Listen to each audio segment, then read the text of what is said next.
that if you do one and not the other, if you would just write on your hand, write, and you don't engrave, there would not be a rabbinic prohibition for that. So therefore, that at least it has to be engraved as well. And then the biblical prohibition will be violated, engraved with the writing. So therefore, those things that we spoke about that they put on their hand, those type of tattoos, the children have these little things that they make a little thing on their hand, so it's some ink on their hand, but it's not engraved. So according to Beit Yosef, it's not any problem. And also the other thing is it's not permanent writing. So that's another reason why might not be a problem. Okay, just I don't know if that was the halacha that you were looking for. Okay. Now we're in the new Mishnah. We're getting to a fascinating Mishnah. So get ready. Okay. The Mishnah states, Nozir, we are on 21a. 21a 5. Good morning, Rabbi. Mishnah. Good morning, Yaron. We just want to say that Yaron is going to be moving to Paris. And he's waiting for Mashiach in Paris. And we're going to miss him. Yeah, Mr. Haber says that's a lot. It's a big, it's going to be a big, shoes to fill. Yeah. So, and Bez Hashem, it's going to, he has more family there in Paris than he has here in America. And we're going to bless him that he should be very, very successful. We want to thank him for all the amazing involvement that he's had. Thank you. He's been an unbelievable asset to the class. So, but he plans on trying to zoom in from Paris as much as he can. Okay. Thank you, Rabbi. He's leaving on Sunday, and Ralph Patesh is also sending you a nice wave to you, Yaron. And thank you. Really, we're supposed to have a party.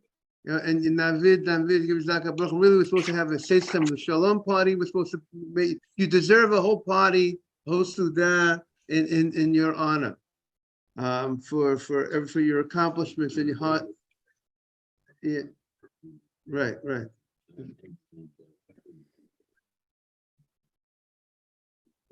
Right, Mr. Haber says you've been terrific, and your impact on the community has been really amazing.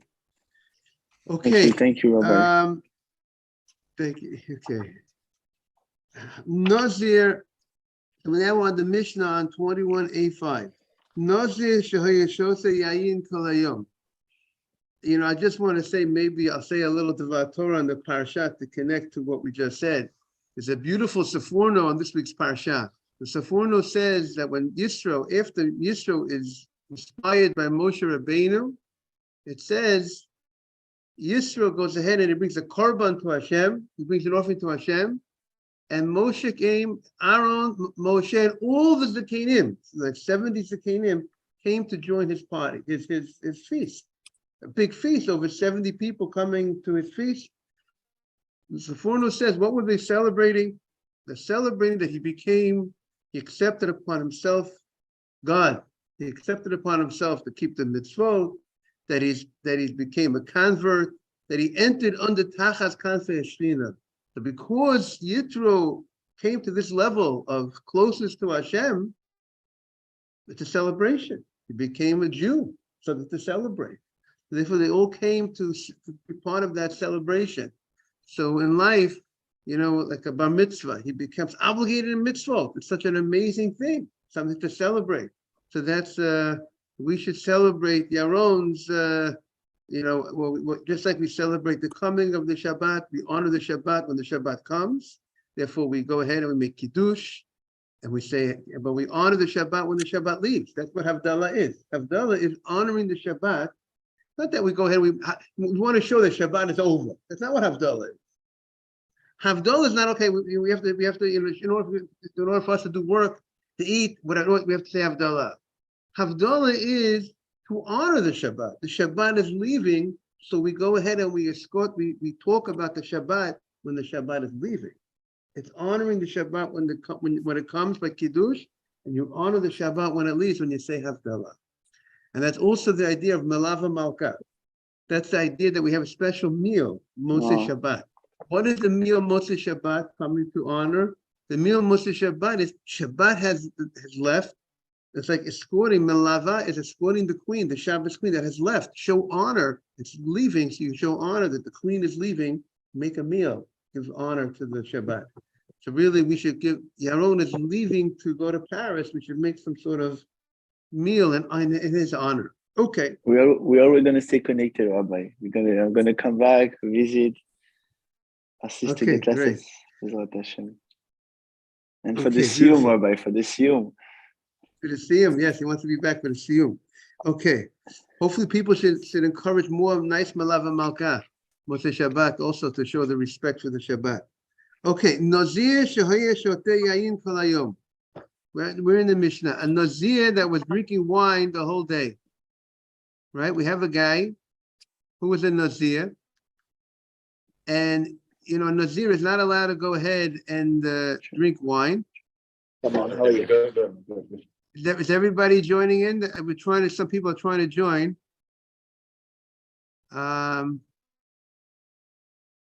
Let's see. Yeah, he's connecting. He's good, Rabbi. Oh, good. Michael's connecting. Very good. So a Nazir, as you know, he accepted upon himself not to become a Nazir. And a Nazir has certain laws. Good morning, Michael. Good morning, Rabbi. Konam, they say. Right, okay, or he says, Hari alai Nazir, right? He says, I am a Nazir, accepted upon himself a Nazir. And he's not allowed to drink wine. He's not allowed to take a haircut. Good morning. He's not allowed to go ahead and take a shave. These are some of the laws that apply. Dr. Navid, maybe you want to help me out over here with the Zoom. Your own is not. Okay, I got it. Okay, so I got it. Yeah, we're admitting the people. Okay. So that's the story of the Nazir. It's a very interesting thing about a Nazir that when the Nazir finishes his Nazirut, with the average Nazirut is a 30-day Nazirut. Good morning, Jaime. Jaime has joined? Right, Jaime's here? Good morning. Yes. Good morning. And someone else also has joined. Maybe it's Mark. Morris, I'm not sure. Oh, Mark. Okay, good. Okay, very good. Welcome, Mark. So the Nazir is for 30 days. And after he finishes his Nazirut, he goes ahead and he brings a Korban Chatat. He brings a sin offering. So the question is, why does he bring a sin offering after he finishes the Nazirut? What did he do wrong? He did everything right. He didn't break it. Why should he break it? So the Ramban writes that if you reach such a level to be a Nazir, that one of the ideas of a Nazir is because he's refraining, he reached a level that he wants, a high level that he doesn't want to drink the wine, and he's removing himself from some of the physical stuff of the world. So the question is the fact that you stopped the Nazirut and he's not continuing his Nazirut, he needs to bring a Korban Chatat. Because when you reach a certain level in life, to be able to remain on that level. Personally, technically, a person could be. There is such a thing. Okay, back in the Mishnah. Nazir sheyeshota yayin kol hayom. A Nazir that was drinking wine the whole day. Ein chayav el achad. He's obligated one set of lashes for that prohibition, for that violation. Torah says you're not allowed to drink wine. He violated a prohibition of not drinking. You're not allowed to drink wine. There are many prohibitions in the Torah of the 613 mitzvot.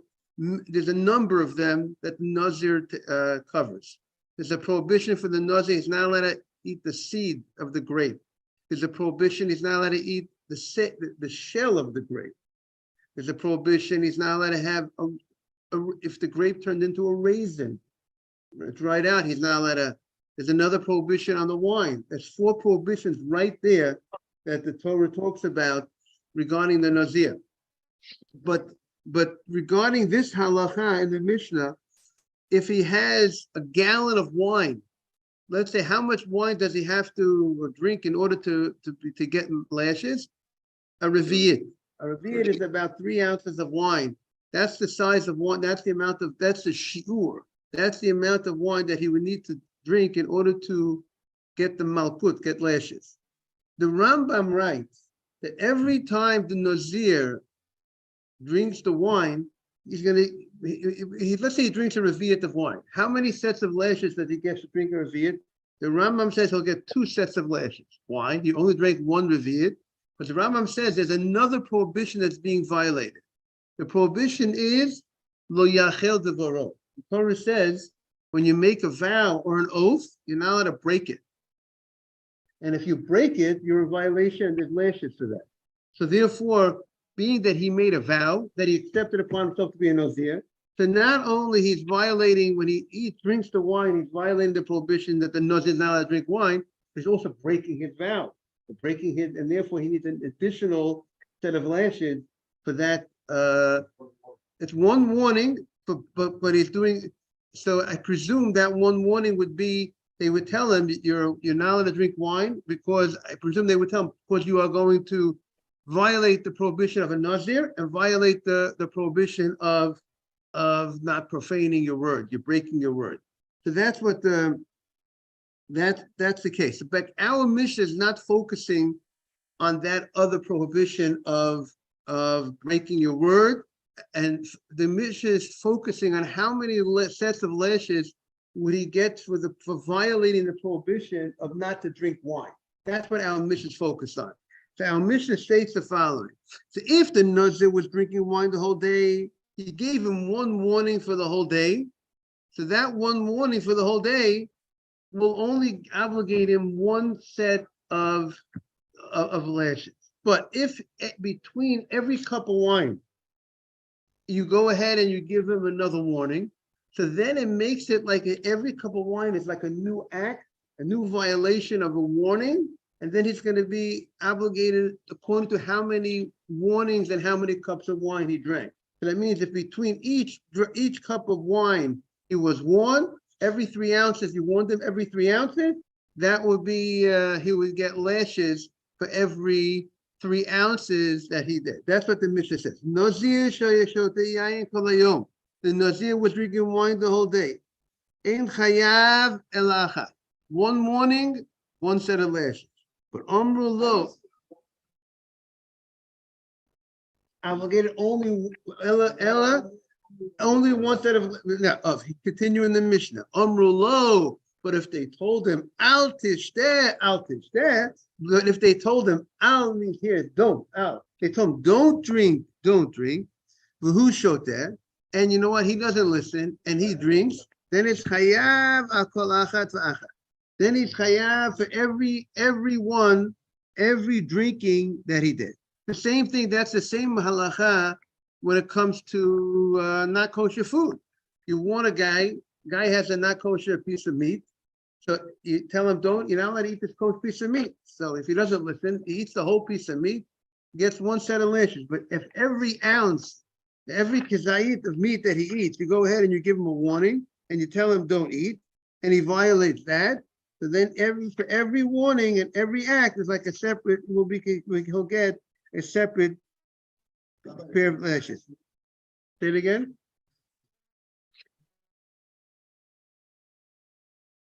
Well, a tattoo, if you give him 1, but very good.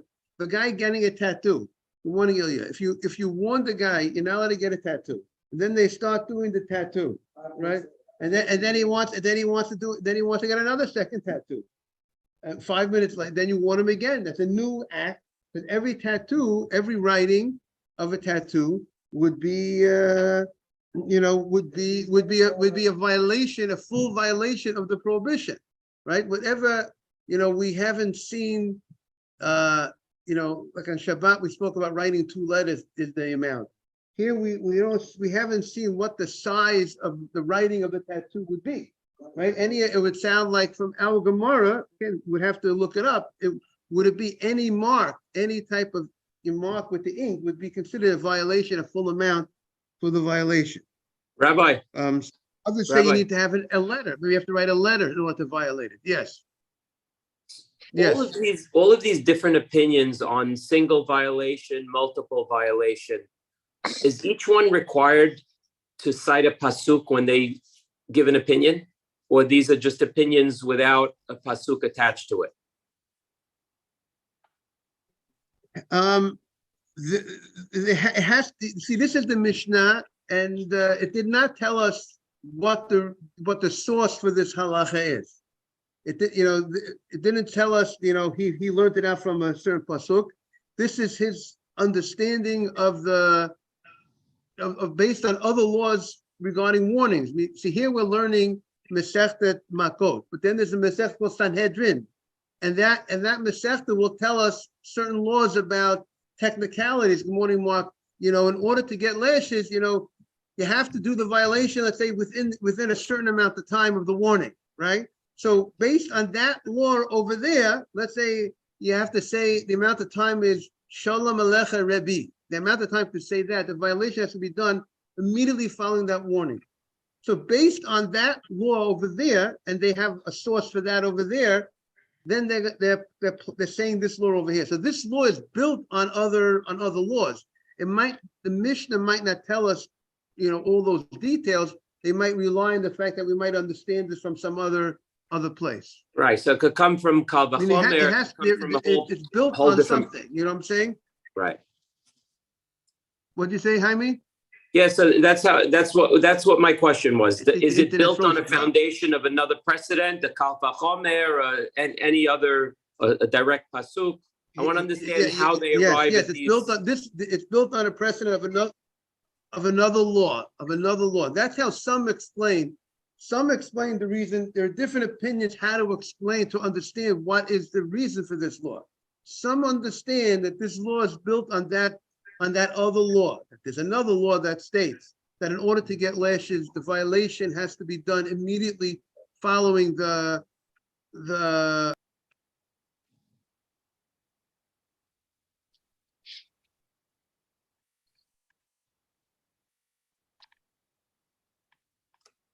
Hi, Mike. Hey. What's up, baby? Brother? Good morning. Good morning. How you doing, man? Shabbat shalom to you. Shalom. I got my whole table set. Check it out. Let me see. They get you reversed. Great. Beautiful. So it's not, Beautiful. Mike. Wait, By the way, the internet is playing a little game.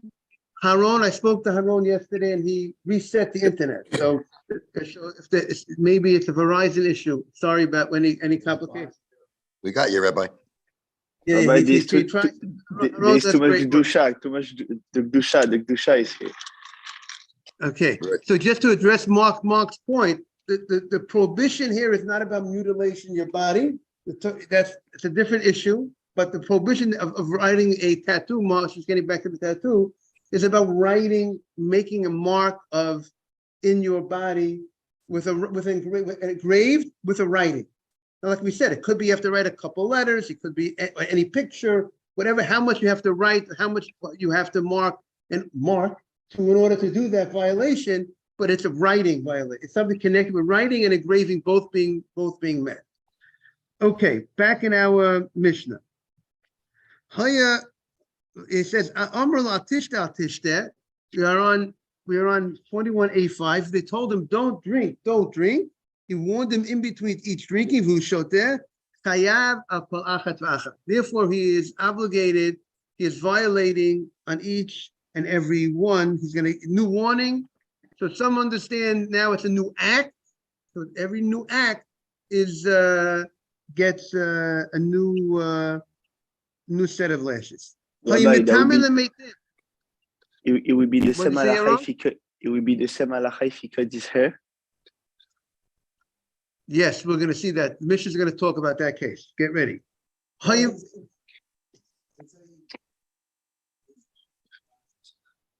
Right. Okay, so very, very good. So like the Vid is bringing up the question: if he's drinking the whole day, shouldn't he be at a level of intoxication, and then maybe he's not on his right mind? It could be that if he's at a point that he's so drunk that he doesn't know what he's doing, so maybe he's considered, maybe he might not, if he reached that point, I don't know if we're going to give a guy lashes for doing something when his mind is totally not there. So, he doesn't know that, I doubt he's at that level that he's doing it willingly if he's so drunk at a certain point. There must be some sort of test to figure out at which point when he reaches that level. If he was making himself tameh to a dead person, because the Nazir is not allowed to go to a funeral. So if he was going to funerals, he's going to a cemetery the whole day, he's going from cemetery to cemetery. He has one warning. He was warned once, and he goes, and then he goes again based on that one warning. So it's all considered one violation. He violated that one warning, and he's going to cemetery to cemetery. But if they tell them Amrulo al tameh, but if they told him don't go, if between each person that he went to another, he was warned. So now that makes it like a new act. Each time he's going, it's a new act. He was warned again, and therefore he is chayav akol achat v'achat. Then he will be chayav. He would be, for each person that he goes to, he will be chayav a separate set of lashes for violating the prohibition of a nazir is not allowed to go to a cemetery. And there's a big chidush in this case. What's the big chidush in this case? Because in contrast to the first case, every cup of wine is a new cup of wine, a new benefit. You accomplished something. You violated. You drank another cup of wine. But here he was tameh before. He became contaminated before. He didn't add any more contamination to himself. It's a similar idea that a Kohen, if he goes to a funeral, he can't say, okay, I went to that, unless he went to a funeral of one of his close 7 relatives, now he's tameh, now he can go to another funeral. We don't say that. So the same thing over here, he can't do that. He can't, even though, so now the question is why is one of your safe? But what is he eating? How is he becoming more tameh? He's tameh. What is he accomplishing that you're going to say he's going to get lashes for going to another dead person? So there's an idea. One of the Rishonim say the following: that when a person is tameh, if a person is in contact with a dead body, while a person is touching a dead body, if someone what's the law? Someone touches a dead body or in the room of a dead body, he becomes contaminated for 7 days. But if if he subsequently touches somebody else, that person becomes tameh for 1 day. Okay, because he's the avatuma, the guy who touched the dead body. He's the father, and he makes the one that he touches is a little more removed from the dead body, because he did not, the guy that he touches did not touch himself the dead body. He does not become tameh for 7 days. He becomes tameh for 1 day. But if the first guy, you know what I'm saying, is touching the dead body, and then if I'm touching a dead body, if someone touches me while I'm touching the dead body, then that's as if he touched the dead body. Av Rishon and Sheni. And that's called, but that's called the chiburin. That attachment makes it that the guy who touches me becomes tameh 7 days. He becomes 7 days. What is it? It's like he's touching the dead body himself. It's a chain. Therefore, being that's the case, so the guy, every time he goes to a new dead person, what he accomplishes by touching that dead person. If somebody would touch him now, that person would become tameh for 7 days. If he touch me while I'm touching the dead person. So there is something that is being accomplished every time a person goes to a new dead person. The Nazir is already tameh. He's not becoming more tameh. Again, the Nazir himself, the morning Yosef, the Nazir himself, who became contaminated by touching the first body, he does not become more contaminated.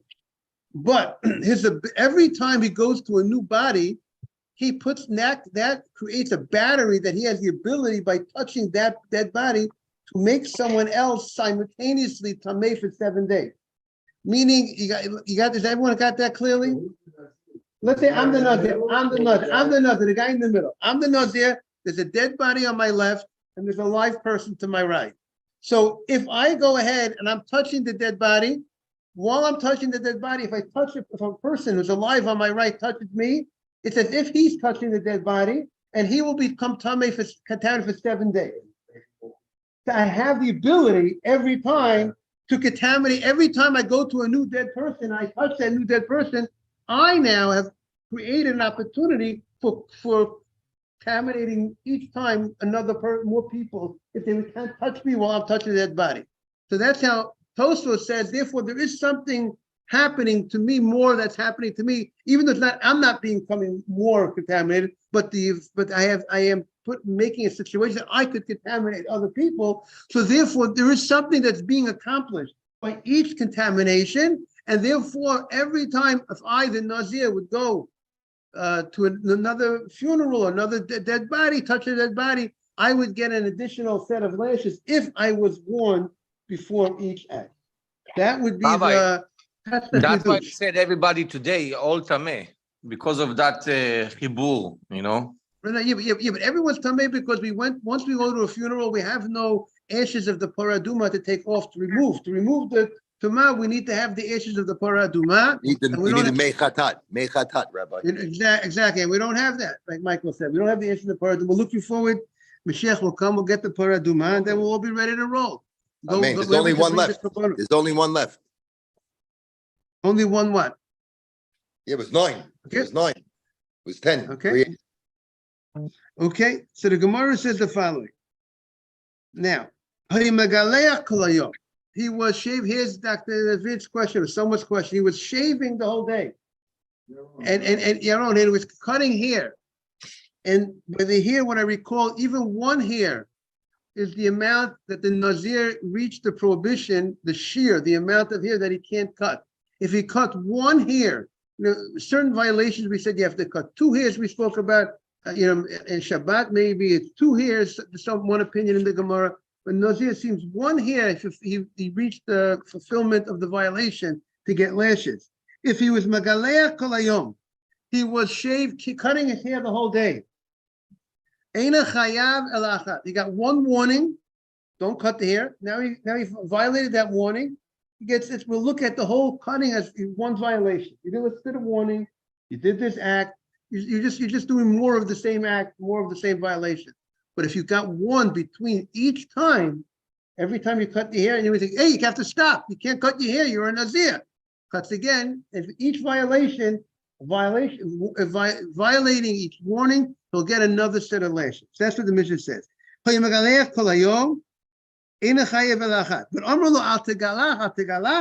if they told him you can't go ahead and between each time, they told him, don't shave, don't cut the hair, and he violates each and every warning, so he's obligated on each and every time.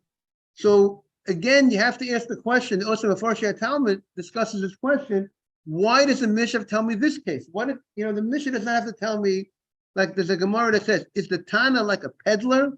Like a peddler, he tells you, I got this to sell, I got that. I'll show you all my different merchandise." The Tana tells us one thing, and we figure everything out. The Tana's not here to tell us a million cases. So why is the Tana saying what's the chidush in this case? We said the case of the contamination, we understand, is a novelty. But even though he himself doesn't add any contamination to himself, well, yet we'll consider each and every time a violation that will get lashed. But what is the chidush of this? Every time, it's obvious. You told him the same way. Does the Mishnah tell you what? Nothing new. So there's many approaches they have. One approach I'd share with you is that going to a funeral or drinking wine, each and every act in itself is something significant. It's something, sometimes a person goes to one funeral, sometimes he goes to multiple funerals. Sometimes a person drinks 1 cup of wine, sometimes many cups of wine. So each act of wine, each act is significant in itself. But people generally don't cut 1 hair. That's not the norm. You don't cut a hair. You're taking a shave. What do you usually do? You take a haircut. No one takes a half a haircut. Take a full haircut, right? You full shave. No one takes a half a shave. So being that a shave, a haircut is usually considered is like 1 act. It's done as a group, as one thing. So you might have said, even if the guy got warned multiple times, but it's really 1 thing he's doing. He's doing 1 act of shaving. We're taking a haircut. He took a haircut. He didn't take 10 haircuts. Yeah, the chidush is we're going to look at every hair as an independent act. And if he got one between each hair, he's going to get lashes for each and every hair. That was a suggestion. I thought it was a very nice idea. So it's a nice idea to share with everybody. And that's the chidush. That we look at every hair as like a, you did like a drink. What did you say? Because he took the obligation upon himself not to be a nazir, which comes with the responsibility that you can't cut your hair. And therefore, as a result of that, each and every hair, if he's one between each and every hair, he's going to get lashes for each and every hair. Michael, you wanted to say something? No. I got it. You got it. I'm with you. You like the chidush. It's a beautiful. Gorgeous. Mark, you like that? Gorgeous. Gorgeous. It's like one hair. He loves it. Michael says it's gorgeous. I think we got a winner over here. Okay, Mr. Haber is smiling very nicely. Okay, what did you say? Okay, that's a good point. But generally, the commission is talking about the normal case, average case, which is not that white hair case. No, he's not going to die from the lashes because Dr. Navid, the answer is that we're going to see. Stay tuned. We're going to be learning a mission that says they have a medical personnel, so to speak, someone who knows that's there in the court. He makes an estimation how much the guy can handle. If the guy can't handle that much, he doesn't. You won't give him those 39. Also, if he defecates, if he defecates, he can stop. Okay, we're going to learn all about it. If he only can take 10 lashes, they're going to estimate it, and they're going to give. They don't give a number, even number like 10. They'll give even numbers if it has to be divided in 3. It has to be divided in 3. 11, right? Say that no, but they won't give him more than he can handle.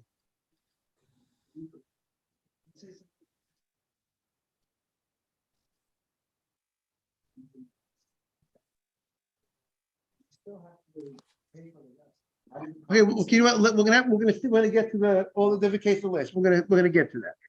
Okay, the Mishnah continues. Hayalavush b'klayim kol hayom. He was wearing klayim the whole day. He was wearing a canali coat the whole day. As you know, canali coats. I brought to someone, one of the members of our group, asked me to check the canali coat. Shatnez, and I could be all the canali coats. I'm not sure. I can't say for sure. I don't want to badmouth canali coats. I don't know that all the coats have shatnez, but I would say all the coats must be checked for shatnez. Especially anything that's expensive. Any coat that's really expensive, you have to watch out. So if he was wearing shatnez the whole day, and they warned him, don't wear that canali coat.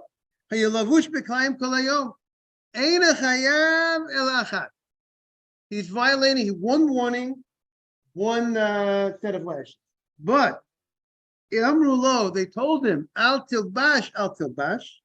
They told him, don't put on that coat. You put on the coat in the morning. They warned him in the. Oh, very good, very good. So now we're going to have different opinions in the Gemara. What's the case? What is this case of the Mishnah? And they told him a warning each time. The language of the Mishnah would indicate that he put on the coat in the morning. He took off the coat, and you warned him, don't put it on. Took it off later, and you tell him, don't put it on. And every time you warned him before he re-put it on. Excuse me, that's the language of the mission of the prohibition. What we're going to see in the Gemara that even the chiddush will be that even if he did not take off the coat, and that's what the halacha is going to be, just keeping the coat on, and he had the time to remove the coat, and he did not, and he had time to remove the coat, and he did not, and he went, and the time that it takes to remove the coat and put it on, it had passed, and you told him, you have to remove your coat, don't continue wearing your coat, and he continued wearing his coat, he will be in violation, and he will get lashes. And then the big question on that is, how could you give a guy lashes without doing an act, right? The general rule is there has to be a maaseh, has to be an action. So why does he get lashes? Some answer that since it began with an act, you put on the coat, you needed to do an act to put on the coat. So even if subsequently you left it on and you didn't do an act, you could give the guy lashes because there was an act in the beginning. And there's another answer, another approach, which I like a lot, I think, is that when you're wearing something, that's an act. I'm wearing a jacket. I didn't do anything now. I didn't do anything now to put on my jacket. I didn't put on my jacket now. But I am actively doing something. I'm actively wearing something. And I would say, you could say that wearing something is an action. I'm wearing Part it. of you. And it's on me. I'm wearing it. I'm doing something. That's how I mean, that's the approach I thought resonated with me a little more than the fact that I started with the action an hour ago, and now I didn't do a new act, and you're gonna obligate me for that. That's to me, it's a little bit hard sell. But to say that I'm constantly doing an act, I'm involved with. So maybe the chiddush would be that even though I didn't actually take it off, that's a chiddush that we're gonna look at this. We're gonna consider this an act. It's not really so obvious to say that it is an act. You can make a case to say wearing the coat and not doing anything new that could be the chiddush. I could stop. I could stop it. I have the time to stop it, and I'm told to stop it. You don't take it off. So the shaving, each shave I'm doing a separate act. I'm cutting a new hair. Here, so that's a very active act. But here, again, the shaving I'm doing, I tell the guy, don't shave. You're always in a high level of action. This level of wearing the shatnez is a low level action that would you consider an action? Would you consider the first action and connect it to this time period? That's big chidush. And therefore that could be the chidush of this case of the Mishnah. Amrulo al tilbash. Don't wear they tell this. Now this has nothing to do with a nazir. Rashi This is for everyone. Shatnez has nothing to do with a nazir. It's for everybody. Amrulo al tilbash. Don't wear it. Who poshet? Now the Mishnah says he actually takes off the garment. Vilovesh, and he puts back the garment. Chayiv al kol achat achat. He's obligated on each and every time. Now Mazel Tov, we're turning the page. Mabruk.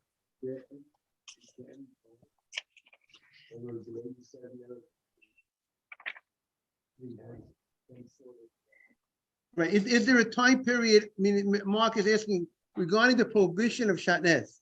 How much is there a time period that has to be met in order to get the lashes, or is it the Maybe second if you do the person, when you tell the person don't wear shatnez, he puts it on? I mean, boom! It sounds like it sounds like from the language of the Mishnah. So that's something, right? Right. How much is it? How much is the grade? Everything has shiurim, right? So we're going to have to look up the Minchat Chinuch on that. But the issue sounds like you're wearing it. If you're wearing it, now the question is what's called wearing? How at what point is it called wearing? Whatever it sounds like, whatever it's called that you're wearing the garment. There is discussion. It's got to be attached to you. You're intending to wear it. You put on the garment. What? The garment's attached to you. You put a jacket on you. So that will depend. If you hold that it's an action that you're wearing it, you didn't put it on. Someone put it on you. If that's depending how you understand it. If that's an action, wearing it itself is an action, and you allow the person to put it on you, so you're being active in this act, and you're wearing it, he'll be subject to lashes if he's worn. It has to be worn. Remember, everything is only if someone's worn. I want to wish everyone a beautiful Shabbat. We'll be back on Monday. Looking forward to seeing everyone. And again, we want to wish Yaron, who's moving to Paris, he should be very matzliach, very successful and everything. Yaron, thank you all. Take us with you, Yaron. I want to go to Paris. Shabbat shalom. Come visit. Really, for the Rabbi. You have the joie de vie. Exactement. Yes. Au revoir. Thank you. Wow. Thank you. Shabbat shalom. Don't need 2 minutes. Thank you very much. We want to say hello to Yosef's members of Yosef's family that are with him. Thank you for joining as well. Have a beautiful Shabbat, everyone. Let's have a beautiful davening, Ralph. Shabbat shalom. All the best. You too. All the best, everybody. Thank you, Rabbi. Thank you, Rabbi. Thank you. All the best. Yosef, that tefillin. Yosef, you look so holy. So holy with the tefillin on, Yosef. Thank you, Rabbi. Great. Thank you. Thank you. Thank you. Bye-bye. Thank you too. Bye-bye. Take care, Mr. Patesh. Bye-bye.